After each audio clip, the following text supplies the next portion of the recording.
If Jesus returned today, how would he ask us to celebrate Christmas? Full story complete. Continuous narrative snow drifted softly across the small town of Silverbrook, painting the roofs in white layers and frost kissing the streets where Christmas lights blinked in patterns of red, green, and gold.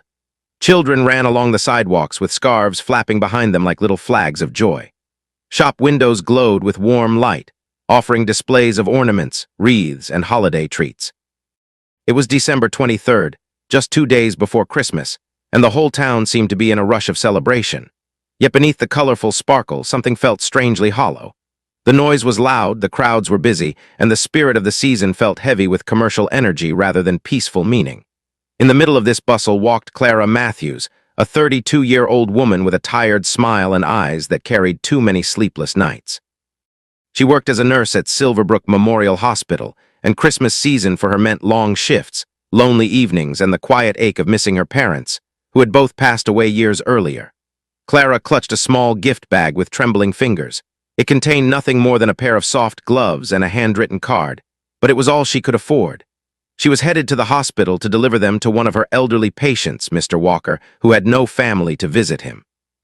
As she crossed the town square, she noticed something unusual, a tall figure standing near the old fountain where the Christmas tree lights flickered in golden loops. The man wore simple clothing, a plain robe-like coat, sandals despite the freezing snow, and his hair fell around his shoulders like soft brown waves.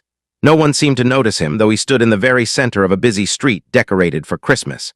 People walked past him as if he were invisible. Clara slowed. Something about him made her heart quiver. Not fear, something gentler like warmth rushing through cold veins. The stranger looked up. His eyes met hers and everything else fell silent. The chatter of crowds, the jingling bells, the Christmas music pouring from nearby speakers.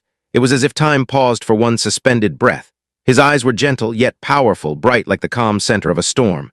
Peace radiated from him so strongly that Clara stopped breathing for a moment. He smiled softly. "Clara," he said, her breath caught. "How do you know my name?" "Because I know you," the man replied. "I know your worries, your kindness, your pain, and I have come for all of you." A shiver raced down her spine, not from cold, but from recognition she didn't understand. Who are you?" she whispered. The man stepped closer. Snow landed on his shoulders, but melted instantly in a faint glow of warmth around him. "I am Jesus," he said, his voice calm, steady, filled with impossible gentleness. "And I have returned not to judge, but to remind." Clara froze. She had heard his name all her life, prayed to him in her darkest nights, but seeing him standing before her felt unreal, too divine for her trembling world. "You don't believe me," he said with a small laugh, though not offended. "Most people wouldn't, but come, walk with me. There is something I need to show you, and through you, the world." Her heart thumped like a drum, and yet she followed. Chapter 1, a world celebrating but not understanding. As Clara walked beside him through the decorated streets, she noticed something extraordinary. The crowd still moved around them, but no one looked at him, as if Jesus existed in a different layer of reality only she could perceive. People passed through his shadow without noticing. Children ran past him without glancing up. "Why can't they see you?" Clara asked. "They could," Jesus said softly, "but they don't look." People today look with their eyes, not with their hearts, and the heart is where truth is seen. He paused as they passed a toy store window filled with blinking trains and robotic Santas. "This is how the world celebrates my birth now," he murmured, not angry but sorrowful.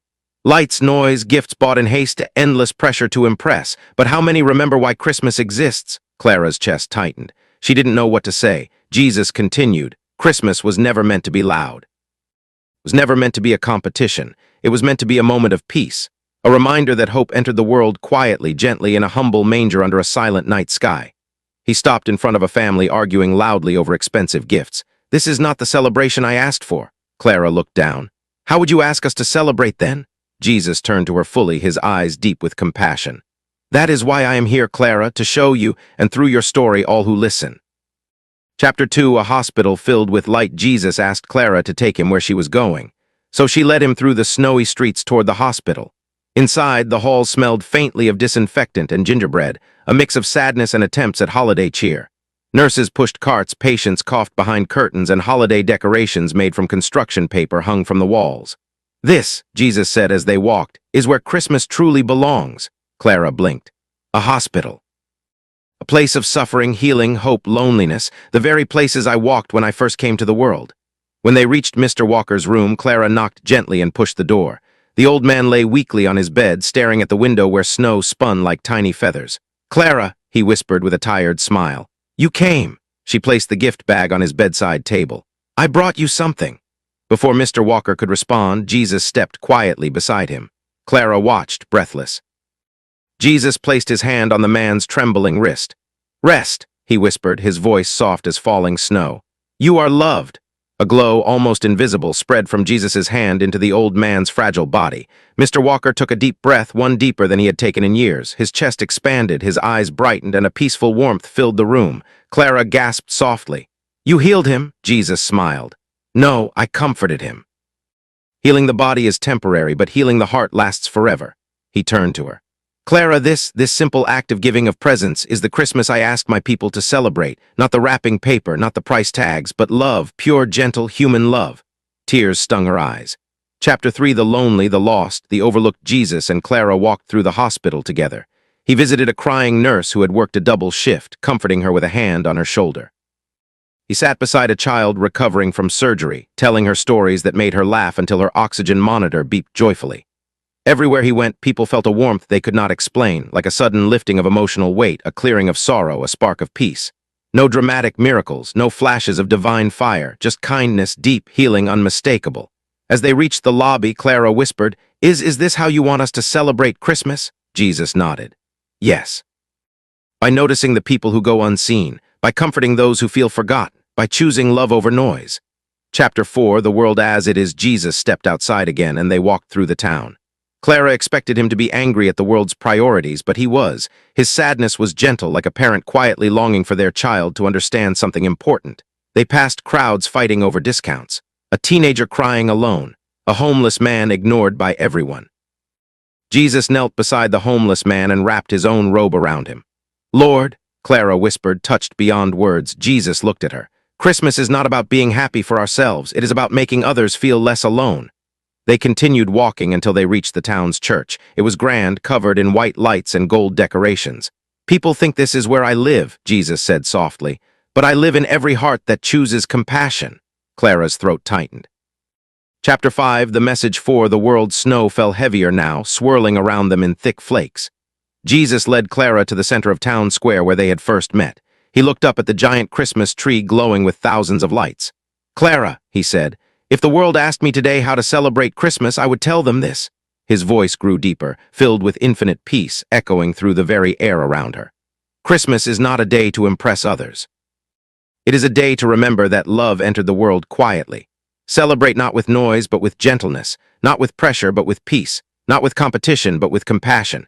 Give not what is expensive, give what is meaningful. Forgive someone, hug someone, feed someone, sit with the lonely, comfort the hurting, lift the broken. If you want to honor my birth, then love the way I loved." Clara felt tears streaming down her face. It was so simple, so powerful.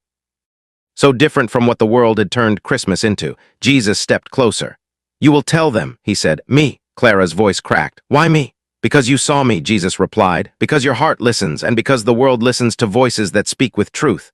A warm breeze circled them, though the air was freezing. "Christmas is not about remembering me," he said gently. "It is about living what I taught." As he stepped back, a soft radiance surrounded him. The snow around his feet melted in a ring of golden light. "Will I see you again?" Clara whispered. "You will," Jesus replied. "In every act of kindness you choose, in every moment of compassion you give, I am always there where love is." And with a final smile, soft, radiant, and eternal, he vanished into the falling snow. Epilogue: A new kind of Christmas. The next morning, Christmas Eve, Clara awoke with a heart burning with purpose. She went to the hospital early, carrying small handmade gifts for the elderly patients. She gathered volunteers to make cards for the sick. She spoke gently with strangers and offered help wherever she could, and something incredible happened. People began to feel different, more open, more compassionate, more connected. By Christmas Day, the whole town had shifted. Families donated meals to the homeless shelter. Children visited the senior home to sing. Neighbors reconciled. A group of teenagers spent the day delivering blankets to those in need. The celebration became softer, quieter, and more beautiful. Clara knew Jesus was there, not in form but in spirit, in every act of kindness, every smile exchanged, every hand extended, and the world, at least in this small town, celebrated Christmas the way Jesus asked, with love, with peace, with compassion, with light. If you like this story, subscribe and like the YouTube channel.